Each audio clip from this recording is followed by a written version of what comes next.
Am I upsetting you? Are you okay? Would you rather be with someone else?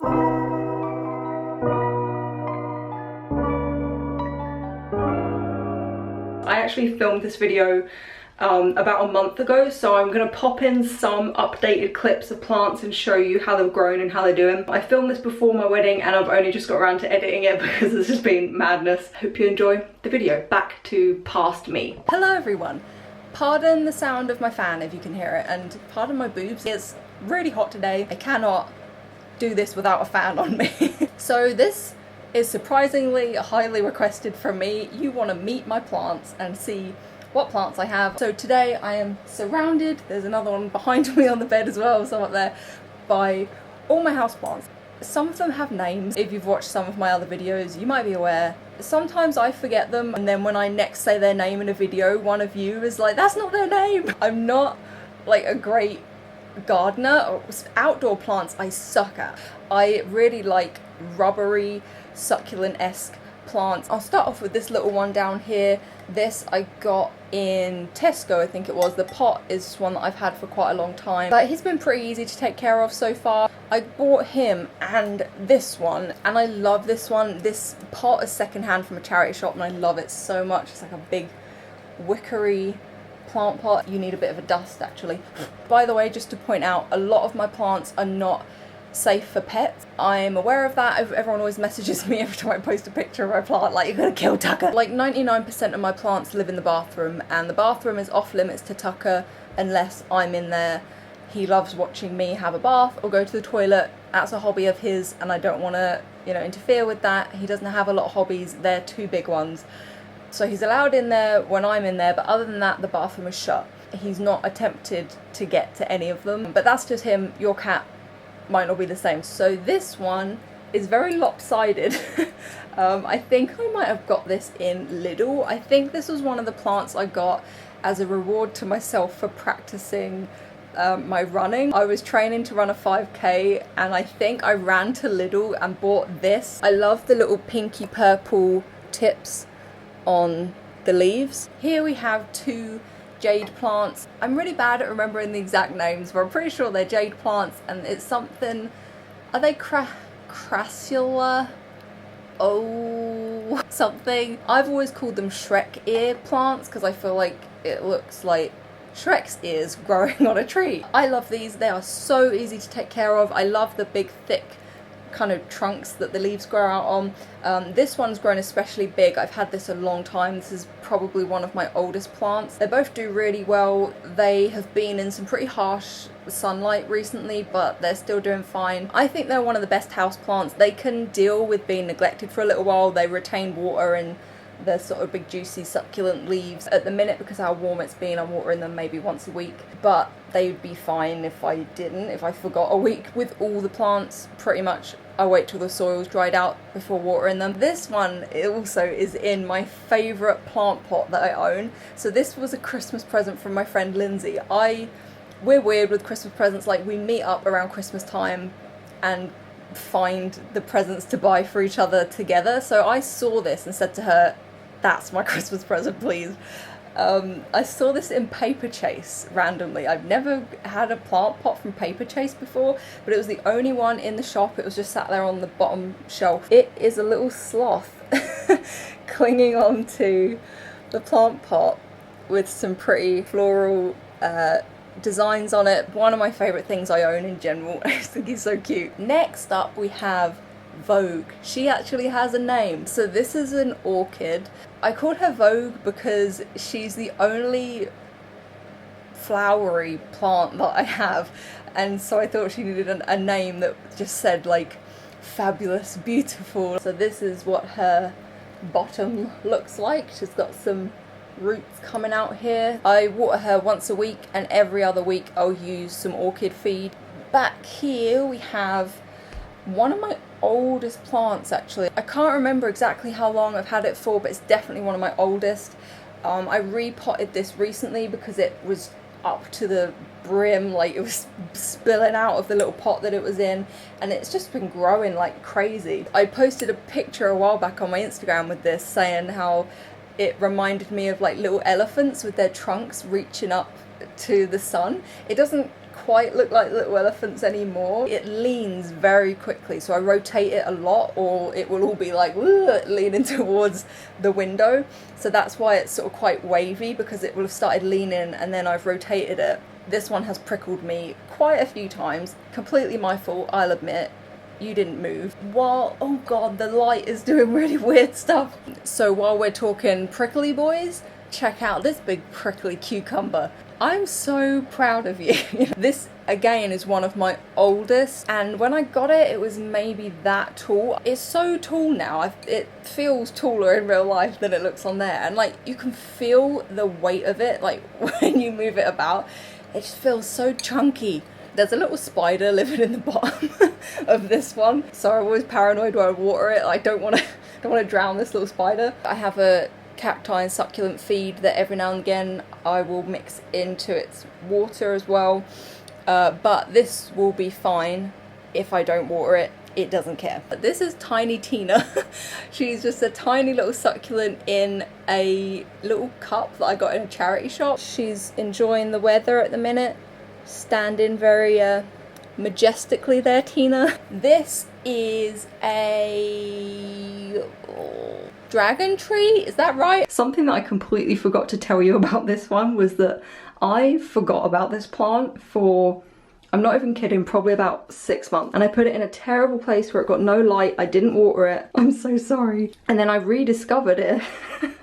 I thought I'd put it in this spot. I removed the dead leaves, started watering it regularly, and now look, it's doing fantastically. What a good comeback. The leaves don't want a lot of harsh, hot, direct sun, so this sits in the corner of my bathroom windowsill where there's the least sunlight, but it's still a very bright room and it will bounce the light around. I water this again maybe once a week. So there's one hiding behind me on the bed because I don't have enough space to put them everywhere.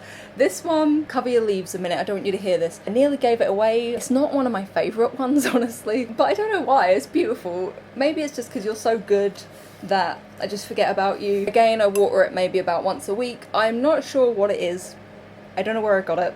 Again, it has those kind of waxy, succulent-esque leaves, which I love. I do love how green the leaves are. I love this shade of green. I don't know what they are. Cacti, succulent-esque little prickly boys. They do really well. They're really hardy. This one looks like it's covered in little spiders. You can see there she's preparing to open up. I've actually got a little time lapse that I filmed last year, last time she bloomed a little flower. Very easy to take care of, love them. They're in the original pots they came in. Now let's talk about this lovely lady. She's a monstera. I feel like they have pretty recognisable leaves, also called Swiss cheese plants. I love them. I think their leaves are some of the most beautiful leaves, but I was always really nervous to get one, and when I bought her I wasn't even planning to do it. I was in a shop and I'd never actually seen one in a shop before, so I just took that as a sign that I was ready. I feel like I'm watering her way too little, but the slightest bit of water and she'll really easily, the leaves will start to go yellow, or the new leaves at the bottom. But having said that, there are lots of new leaves sprouting at the bottom, so she can't be too unhappy. I have to dust her off pretty regularly. The leaves get very dusty. Look at this root. She's really reaching out, aren't you? And I've got a couple of like sticks in there tied up with twine holding her up because she started to sort of flop, where this trunk is pretty heavy. Yeah, in general she's doing good. She's definitely got a lot bigger since I got her, but it's a constant struggle. It's a constant worry of am I upsetting you? Are you okay? Would you rather be with someone else? I am behind here, hello.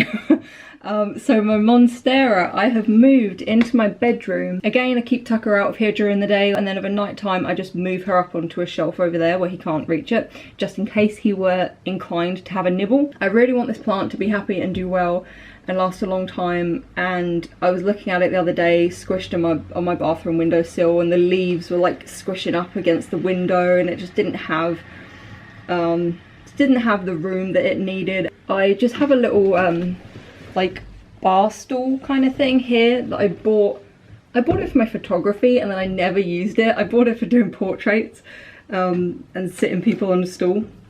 But anyway, I've just stood this in front of my bedroom window. So the bedroom gets a lot of light all day, but it doesn't get a lot of heat this side of the house. We have a new leaf that's going to unfold here and one unfolding here. She still stood a tiny bit. Oh, that's better. Hi. So I'm hoping that this spot is gonna make this plant happy. Next, this is possibly my favourite plant of mine at the minute, technically called a Pilea peppermioides, something like that. I probably pronounced it wrong. Also called Chinese money plant or UFO plant. We named her Ripley. Actually, Alex named her because the pot and just everything about her is kind of alien-y and cool and funky and a bit weird. The pot I bought at the same time as I bought her, and it reminds me of something from The Last of Us. It looks like something you'd find infecting a wall, like, I don't know, fester or somewhere. That sounds terrible, but I love this pot. She's doing so well. In fact, she has a baby here and she has another baby in there that I could cut off and repot if I want to. This is her firstborn. Oh, and the baby is called Newt, of course. A month later, update on Newt. Doing fantastically. As you can see, she's getting so big. Your mother would be proud. She's just my favourite. She's so funky, aren't you? So that is Ripley. Do you want to stand up there, Ripley? Last but not least, I posted a picture of this plant when I first got it. I called her Pearl. She was a string of tears and I was really paranoid because I wanted one for a while, but I was scared that I wasn't ready and I was going to kill it. And I paid quite a bit of money because I bought this fancy pot with it as well from this fancy plant shop, and I followed the advice of the plant people, and I'm not blaming them, but I noticed some little flecks of stuff in the soil when I bought it, and I thought it was just like perlite or something to help absorb the water, so I didn't think anything of it. Then not long after I bought her, I realised she had mould.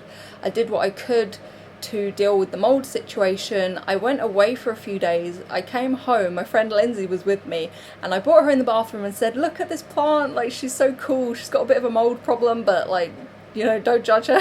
And then Lindsay noticed before me that she was covered in bugs, so she went immediately outside into quarantine. So I ended up taking a bunch of cuttings, one of which grew amazing roots. It grew so well. I just put it in water. I'd actually done that before I noticed the infestation, but then I took a bunch more. I took everything I possibly could to try and repropagate like this entire plant. So this one has got so long that I now stand it on like a little plant pot. Really pleased with this one, and I love the pot. I got the pot years ago in H&M, and then I also have this little one. This side doesn't look like it's doing so well, it looks a bit dried out, but this bit is doing really well. She's got a bunch of new little baby shoots coming through there and it's growing pretty fast. This pot has a little drainage hole in the bottom. It took quite a while for this one to establish and start growing, but once they do and they're happy, they can start growing really fast. I have Pearl 2.0 here, and I just wanted to show you how beautifully long she's got. It just looks absolutely beautiful. Then we have Pearl 2.0 light diet Pearl 2.0, who is doing great. It's still a bit slower than the other one, but there's new shoots coming up here. And then if you're interested, as a bonus, I have some little bits of gypsophilia just in little crystal vases, and I have some brass vases. They're what I'm collecting for my wedding. Got them just dotted around the house. I like gypsophilia. It looks really pretty, it's cheap, it lasts pretty well. Even when it starts to dry out and die, it looks quite beautiful. That is everyone. You've met everyone. I'm sorry that I'm not exactly an expert, but maybe it's encouraging to know that you don't have to retain a lot of information about them to keep them alive. You can bumble along like I do and get away with it and learn from your mistakes, so that, you know, the ones that died didn't die for nothing. I think probably the most common reasons people's plants die is overwatering, maybe some underwatering, but I think it's much better to underwater than overwater, and probably the light source. A lot of people think plants want to be in the brightest, warmest, most direct sun and they'll be happy, but a lot of them actually don't and will burn. I don't have a lot of great places for plants. So you often find that you have a lot of them all competing for the same spots in your house. That's the situation I've got in my bathroom at the minute, but I think I've just got it to a good number of plants that they all seem to be happy in their little spots. I hope this was interesting or maybe relaxing to watch. Thanks for watching, and I'll speak to you again soon. Bye.